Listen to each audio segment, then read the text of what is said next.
Hello दोस्तों, स्वागत है आप सभी का हमारे इस चैनल में। आज हम लोग जेएसएलपीएस में मैथ्स के क्वेश्चन देखने वाले हैं और ये वीडियो पार्ट 2 होने वाला है।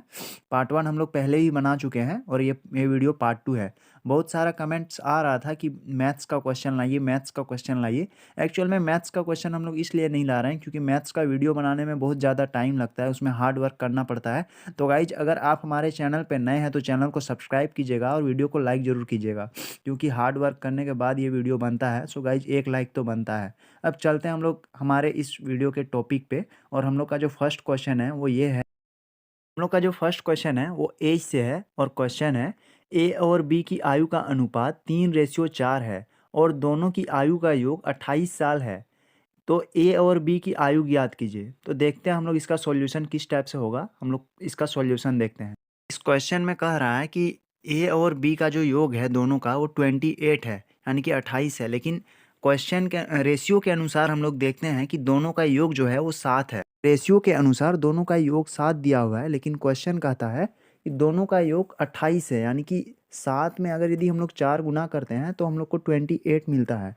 तो उसी तरह से हम लोग जो उसका मतलब एज दिया हुआ है, रेशियो में एज दिया हुआ है 3:4 है, उसमें से 4 को अगर यदि गुना कर देते हैं दोनों में तो हम लोग को जो है 12 और इधर 16 प्राप्त हो जाता है, जो कि इस क्वेश्चन का आंसर है। अब हम लोग चलते हैं नेक्स्ट वाले क्वेश्चन पे। और हमारा नेक्स्ट क्वेश्चन एज से ही है। क्वेश्चन है ए और बी की आयु का अनुपात 4:7 है और उनकी आयु का अंतर 33 वर्ष है। तो ए और बी की आयु ज्ञात कीजिए। तो ये वाला क्वेश्चन भी सेम सेम है, इसको भी आप बनाने का कोशिश कीजिएगा। बाय द वे, चलते हैं हम लोग सॉल्यूशन में। इसका सॉल्यूशन क्या है चलिए देखते हैं। इस क्वेश्चन में अंतर बोला गया है और उस इससे पहले वाले क्वेश्चन में उसमें योग बोला गया था। तो अंतर यानी कि इसमें माइनस करना है। तो साथ में अगर यदि हम लोग 4 को घटाते हैं तो इसमें से 3 होता है और इसमें से टोटल अंतर जो बोला गया है वो 33 बोला गया है, यानी कि 3 से 11 गुना ज़्यादा। तो अगर यदि हम लोग 3 से 11 गुना ज़्यादा करते हैं तो 33 हो जाता है। तो उसी तरह हम लोग रेशियो में भी दोनों तरफ 11 गुना कर देंगे 4 और 7 में। तो हम लोग का जो भी गुना करके मतलब आंसर वैल्यू आता है वही हमारा आंसर हो जाएगा। तो इसमें से हम लोग को गुना करने पे 44 और 77 प्राप्त हुआ है, जो कि इस क्वेश्चन का आंसर है।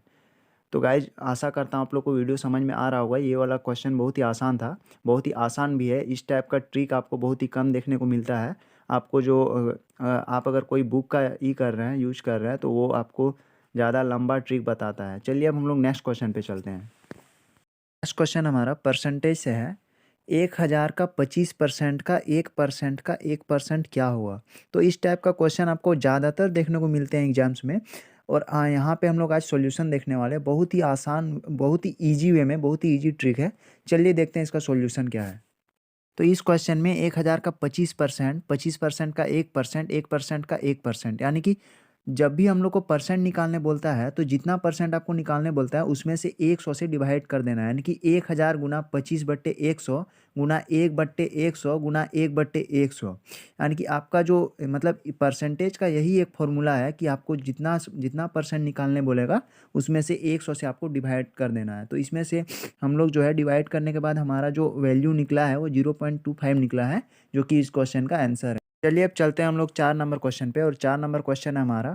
किसी व्यक्ति की मासिक आय 12,000 रुपये है। यदि उसकी मासिक आय में 25% की वृद्धि की जाती है तो उसकी नई मासिक आय ज्ञात करें। यानी कि इसमें से बोला गया है कि किसी व्यक्ति का जो इनकम था पहले 12,000 रुपये था और उसके बाद उसमें उसमें से उसका 25% इंक्रीज कर दिया गया। तो अब बताइए कि उसका नया मासिक आय जो है वो कितना है। तो चलिए देखते हैं इसका सॉल्यूशन क्या है। क्वेश्चन के अनुसार इसमें मासिक आय 12,000 रुपये दिया हुआ है और वृद्धि 25% हो रही है। और इसमें जो है नया मासिक आय निकालने बोल रहा है। तो इसमें से सबसे पहले हम लोग वृद्धि कितना हुआ है वो देख लेते हैं। तो वृद्धि निकालने के लिए आपको सबसे पहले 1200 गुना 25 डिवाइडेड 100, यानी कि आपका 25% दिया हुआ है। तो अभी अभी जैसा कि हम लोग देख चुके हैं पहले कि जितना आपका परसेंट रहता है उसमें से 100 से आपको डिवाइड कर देना रहता है, जैसा कि हम लोगों ने पहले देख चुके हैं इस वाले पहले वाले क्वेश्चन में। और अब वही वाला ट्रिक इसमें भी यूज करना है। आपको 100 से डिवाइड कर देना है। डिवाइड करने के बाद आपका जो भी वैल्यू निकलता है वो आपका वृद्धि हो जाएगा। वृद्धि होने के बाद आपको नया मासिक आय जो निकालना है उसमें से 12 पहले जो मासिक आय था और अभी जो वृद्धि हुआ है दोनों को आपस में जोड़ देना है। और जोड़ने के बाद जो भी वैल्यू निकलता है वही आपका आंसर हो जाएगा। चलते हैं हम लोग नेक्स्ट वाले क्वेश्चन पे, और नेक्स्ट वाला क्वेश्चन हमारा एवरेज से है। पहले भी हम लोग एवरेज का क्वेश्चन देख चुके हैं और फिर से एवरेज का क्वेश्चन आया है, और एवरेज का क्वेश्चन ज़रूरी है क्योंकि इससे एक या दो प्रश्न, दो क्वेश्चन तो इसमें कंफर्म रहते हैं। और क्वेश्चन है हमारा 1 2 3 46 47 48 49 का औसत ज्ञात कीजिए। तो इसमें से ऑप्शन है 15 20 25 30। तो इसका सॉल्यूशन देखते हैं हम लोग। जैसा कि आप लोग अगर पहले वाला वीडियो देखे हैं तो आपको पता होगा कि इसमें जो हम लोग एवरेज निकालते हैं, फर्स्ट लेटर और लास्ट लेटर को आपस में जोड़ देते हैं, यानी कि 1 और 49 को आपस में जोड़ के 2 से डिवाइड कर देना रहता है। क्योंकि 2 वर्ड रहता है तो 2 वर्ड से आपको यानी कि दो वर्ड रहता है तो 2 से आपको डिवाइड कर देना रहता है। तो इसमें 1 और 49 को अगर जोड़ देते हैं तो 50 होता है, और डिवाइडेड 2 तो 2 से हम लोग डिवाइड करने से 25 हम लोग का वैल्यू प्राप्त होता है, जो कि इस क्वेश्चन का आंसर है। तो चलिए हम लोग अब नेक्स्ट वाले क्वेश्चन पे चलते हैं। ये वाला क्वेश्चन भी एवरेज से है, और क्वेश्चन है प्रथम 9 अभाज्य संख्याओं का औसत क्या होगा। तो चलिए देखते हैं हम लोग। सबसे पहले आपको जान लेना है कि अभाज्य संख्या किसको कहते हैं। तो अभाज्य संख्या जो भाज्य नहीं होगा उसको अभाज्य संख्या कहते हैं, मतलब कि जो भाग नहीं होगा उसको अभाज्य संख्या कहते हैं। जैसा कि आप लोग एग्जाम्पल देख सकते हैं। ये क्वेश्चन थोड़ा अलग है। इसमें से जितना भी अभाज्य संख्या है, इसमें 9 अभाज्य संख्या बोला है, तो 9 अभाज्य संख्या 2 3 5 7 11 13 17 19 23। तो इसमें से जितना भी अभाज्य संख्या है सबको आपस में जोड़ देना है, और जितना अभाज्य संख्या है सबको गिन लेना है। यानी कि गिनने के बाद हमें 9 प्राप्त हुआ तो आपको 9 से डिवाइड कर देना है, और जितना आपका अभाज्य संख्या जितना है सबको जोड़ के जितना हो रहा है उसको 9 से डिवाइड कर देना है। तो 100/9, यानी कि इसको अगर यदि हम लोग डिवाइड करते हैं तो 11.1/9 हम लोग को प्राप्त होता है, जो कि इस क्वेश्चन का आंसर है।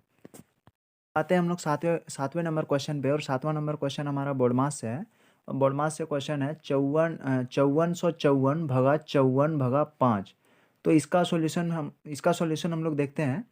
और इसका सॉल्यूशन जो है बहुत ही आसान है। सबसे पहले आपको जो है 5454 भगा 54 करना है। तो 5454 भगा 54 करने पर हमको 101 प्राप्त होता है। 101 भगा 5 करने पर हमें जो है 20.2 प्राप्त होता है, जो कि इस क्वेश्चन का आंसर है। तो ये बहुत ही आसान क्वेश्चन था।